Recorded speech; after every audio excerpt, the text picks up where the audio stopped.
আল্লাহ তাআলা যদি দয়া করে আমাদেরকে মাফ না করে, আমাদের বাঁচার কোনো উপায় নাই। আপনি কি ভেবেছেন আপনার নামাজ দিয়ে আপনি জান্নাতে যাবেন? আপনি তাহাজ্জুদ গুজার, সেজদা দিতে দিতে কপালে দাগ ফেলেছেন, এটা আপনারা জান্নাতে নেবে না। আপনি এলাকার সবচেয়ে বড় হাতেম তাই দানশীল, এই দানের ভরসায় বসে আছেন।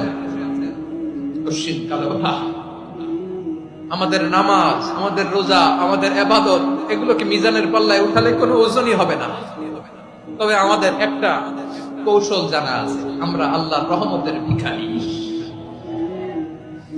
আমরা সেদিন আগেই গুনার স্বীকৃতি দিয়ে দেব।